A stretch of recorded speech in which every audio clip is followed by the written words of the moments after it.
Sen Lito, kung gusto nyong tulad nung minanifest yung intention kanina, mauna sa pagtatanong tungkol sa PORAC investigation ng PAOK o ng iba pang mga ahensya, you have the floor, Sen Lito. Maraming salamat po, Madam Chair.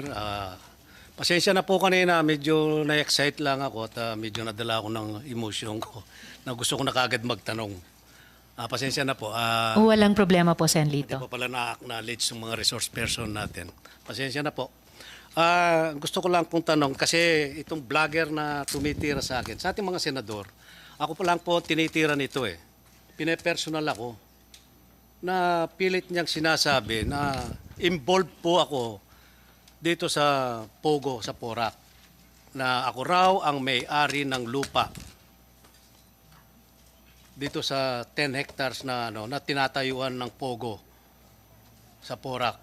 At protector daw ako ng Pogo doon sa PORAC. Siguro alam din na naririnig din ni Mayor, si Mayor din tinitira din doon at saka si Engineer. Nagkaroon na po ng nagkaroon na po ng hearing. Medyo mahaba lang po ng konti ito, Madam Chair, na kami ang protector ng Pogo sa PORAC. Siguro naiintindihan. Kasi si Senator Wing Gatchalian, nakita ko yung report mo sa balita. Merong nakitang medyo marahas, sabi mo, pinakamarahas to, pinakamalaking Pogo. At ang tanong ko lang kay Engineer Glenn, ilan ba ang building do sa do sa 10 hectares na do sa PORAC? Good morning po, Your Honor. Good morning, Good Engineer afternoon po. Lansangan. Please proceed. Sasagutin si Sen Lito. Base po dun sa mga application namin, 42 buildings po, yun nandun po. Hindi 46 ha? Hindi po, kasi yung unang application nila po, baka na-appreciate po nila na separate yung mga buildings. Pero dun sa application po sa amin, isang building lang po yun. Isang application lang, isang building lang. Isang application lang po, isang building, yung unang phase ng application po nila. Hindi nyo na-monitor kung ilan hanggang 46 daw eh. Daw ha? Yung po kasing application po nila, Your Honor, bali tatlong phase po yan. So yung una po, yung sinasabi kong Thai Court Complex, yung pangalawa pong application nila is yung 28 buildings, at saka yung huli po, yung 13 buildings po. Sinong original na may-ari ng lupa? Base po dun sa mga Pinatayuan ng Pogo ngayon. base po dun sa mga application sa amin po, yung mga Cruz siblings po. Bakit sabi niya yung South 99 yata kasosyo? Wala siyang kasosyo doon? Hindi ko po alam, Your Honor. Basta yung basis ko lang po yung mga application nila na submit sa office namin. Okay. Mayor, Mayor Jing, may mga kasama ka rito. Sino mga kasama mong nasa munisipyo ngayon? Assessor nandyan? Mayor Capil. And alam po ng Chair, Mayor, na gusto nyo rin sa hearing na ito makapagbigay ng presentation. Pagkatapos nyo po masagot yung mga tanong ni Sen Lito, bibigyan daan po ng Chair. So please proceed po. Salamat po, Madam Chair. Mayor, tanong Opo. ko lang. Alam mo ba kung sino yung may-ari ng lupa na 10 hektarya? Opo, thank you po, Senator Lito Lapid. Ang may-ari po ng lupa sa Lagi South ay ang mga Cruz siblings po. They can check on the LRA, on the title of the lot there. Kaya po tinatanong ito, dahil itong isang vlogger dito, laging inuugnay po yung pangalan ko dito sa 10 hektaryang kinatatayuan ng Pogo na 46 na building. Ngayon, ang tanong ko, masasabi mo ba sa kapuluhan nito, sa hearing na ito, ako ba ang may-ari ng lupang yan na dinidiin nila? Actually, it's very unfair to both of us, Senator. Pati po ako sinasabi niya na ako ang may-ari at may 50 million na bahay po ako doon. I categorically deny that. Hindi po tayo ang may-ari ng lupa o doon po sa kinatatayuan ng Lucky South ng Pogo po. Hindi po kayo ang may-ari, Senador. Yun ang gusto kong malinawan po dito na ako, wala akong kinalaman dyan. Alam mo, Mayor, tuwing magkikita tayo, paminsan-minsan siguro, minsan isang taon, di tayo nagkikita. Bilang nung naupo ka ng Mayor, minsan nagkikita tayo, ang mga intention mo sa Porac ay napakaganda. Thank you po. Nangangarap ka na maging city ang Porac after 5 years. Kaya nga sabi ni Presidente, ang pangarap mo ay pangarap ko rin dahil tiga Porac din ako. Ngayon, kasi po gusto kong patunayan dito sa hearing na ito na wala po akong kinalaman dito sa operasyon ng Pogo at hindi po nakapangalan ang lupang 10 hektarya dyan sa Pogong yan. Kaya po ako naghahamon dito. Kung ako napatunayan nilang kasali ako dyan, pwede akong mag-resign bilang senador. Dahil hindi ko po papayagan na masisira ang pangalan ko rito.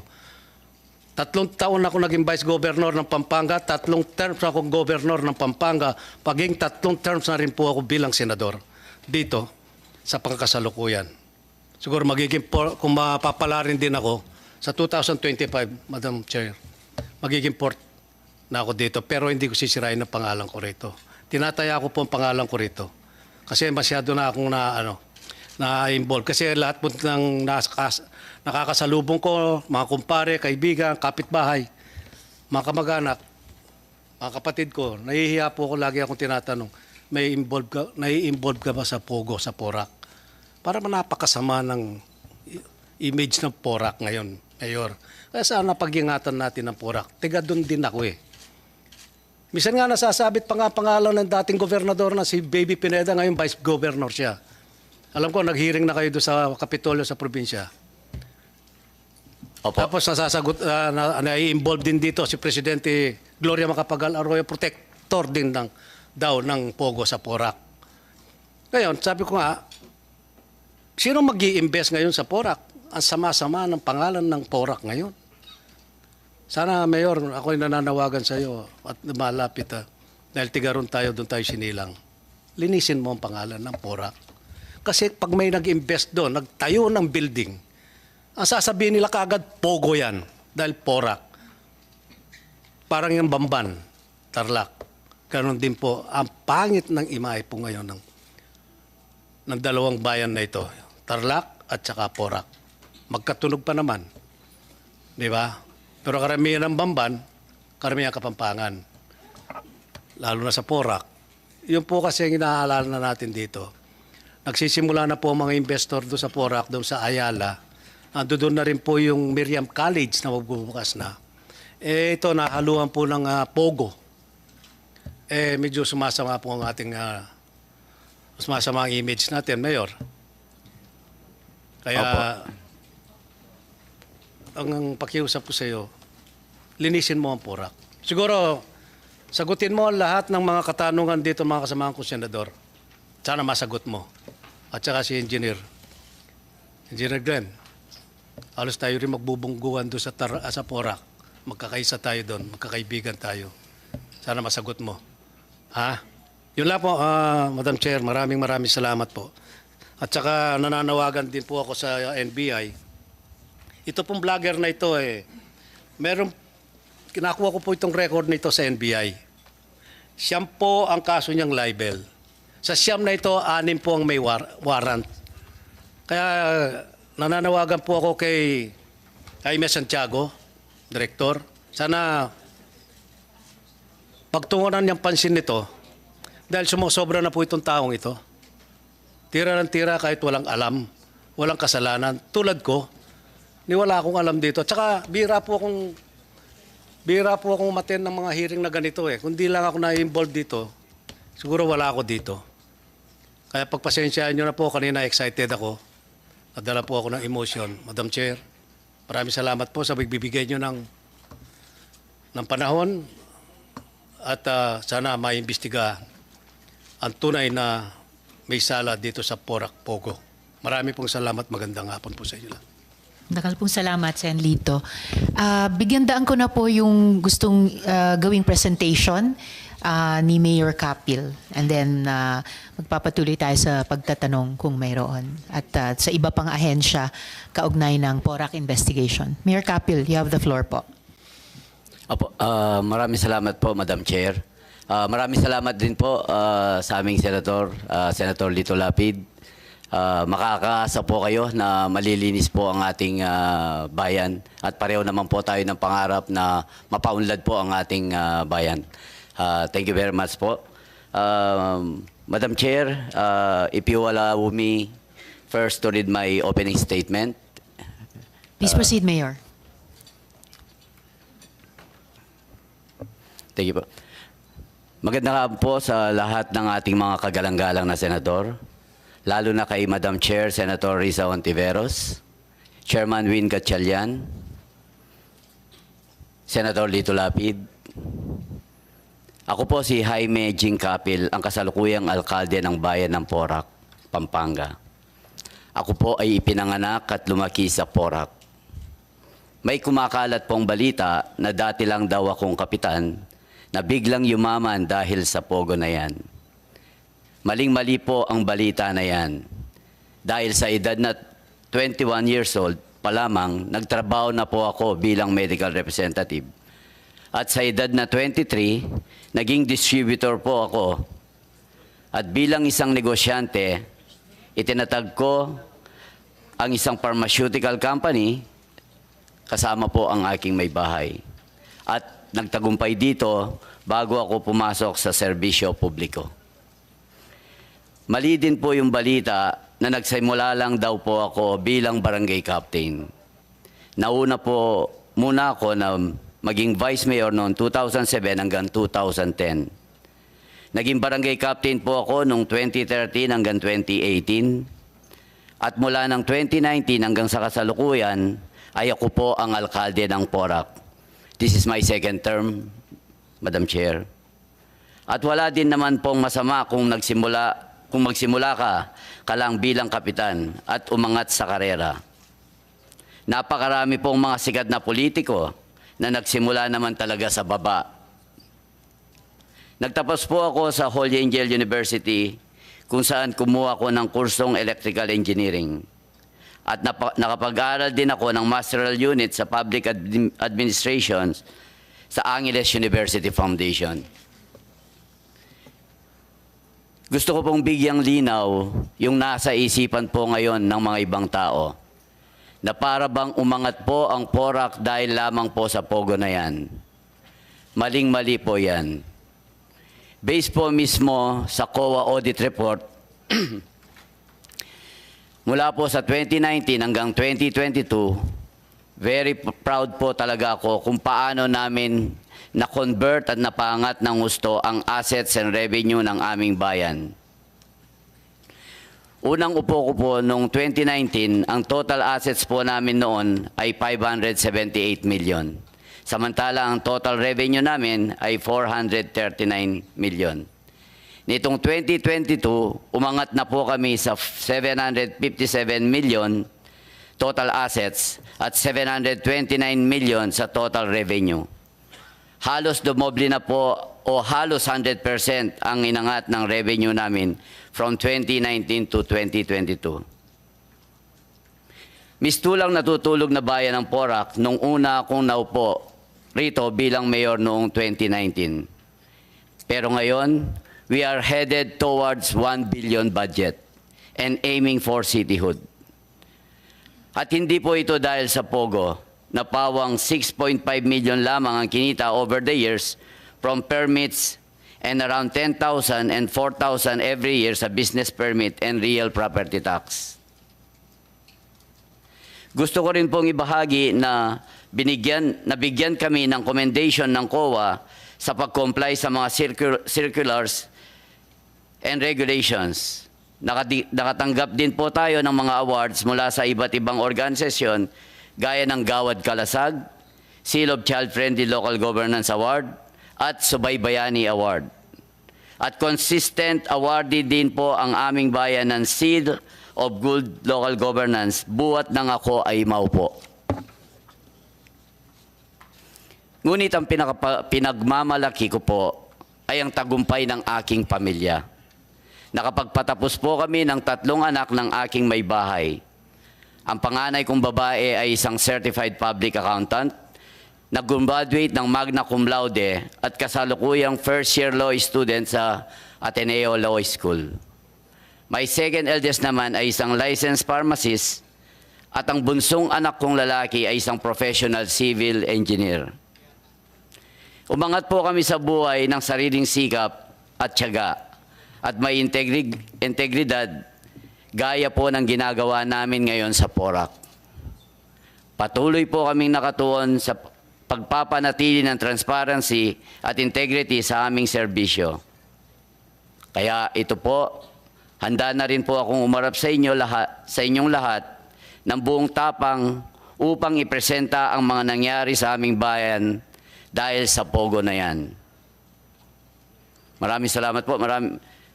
Madam Chair, we will present now para po masagot namin yung pinupukol sa issue sa amin nung nakaraang araw. Excuse me po, Mayor. Sorry, akala ko po yan na po yung presentation nyo. Opening statement po namin yun. And Pasensya, Mayor. Opo. We prepared a presentation to answer those issues po sana. Maari po kayang i-present nyo yung bawat slide bilang sagot din sa maaring mga itanong ng aming komite? Sige po, Madam Opo. Chair. And then paki-present na rin po yung buong presentation ninyo sa komite para amin pong matignan at mapag-aralan sa pagitan nitong hearing at yung susunod. Okay po, we'll provide you a copy of Dagal the pong salamat, presentation. Mayor. Thank you Okay. Sa panig po ng Chair, meron lang akong dalawang tanong sa ngayon. So, in that spirit, continuing na paglilinaw ng mga issues, ano po. Mayor, nagsusocialize ba kayo sa mga pogo bosses, sina Cassie Leong at Wu Duaren? Hindi po. Actually, madalang po with Cassie Ong. Siyempre po, dahil all we know is legal po yung pogo, kaya nakakausap po. Pero hindi naman po ganun kadalas, Madam Chair. Kung madalang, gaano po kadalang o gaano lamang kadalas? Maybe in 2 months po siguro, isang beses. So, once every 2 months po. Tapos, Mayor, ang huli mula sa akin ngayong hapon o ngayong araw, ano po yung naging aksyon ninyo dun sa siyam na patay na dayuhang national sa PORAC? Gaya ng iniulat ni Relieved Chief of Police Colonel Guardaya. Actually, yung sinasabi niyo po, yung naitapon po sa amin sa PORAC. Opo. Ang report po ni Colonel Guardaya ay idinump lang po sa PORAC, pero hindi po doon mismo yung mga tao. Hindi po doon sa Lucky South. Dinala lang doon, itinapon dahil po ang aming bayan kasi ang pinakamalaking bayan in terms of land area sa buong Pampanga. May mga bundok po kami doon, may mga dikes. Kaya siguro po, yun po ang report sa amin ng aming Chief of Police na yung mga natagpuan doon ay dinala lang doon sa area po namin.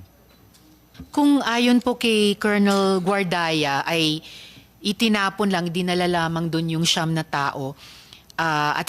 Kung ayon kay Colonel Guardaya, hindi sila taga Lucky South, saan daw sila galing ayon kay Colonel Guardaya? Actually, wala pong specific na binigay na report kung na saan sila. I will confirm po siguro. Ayaw ko po kasing salita na baka na hindi ko po alam. Okay po. At kung walang specific na information kung saan sila galing, pero kung sinabi ni Colonel Guardaya na hindi taga Lucky South yung siyam na yon, still doon po idinala at itinapon sa bayan ninyo. So ano po yung naging aksyon ninyo doon sa ganung pangyayari? Apo, sa communication namin, dahil police matters na po ito, sila na po ang nag-communicate sa national government. Binigyan lang po niya ako ng information na hindi po galing dito sa amin yung mga bangkay po.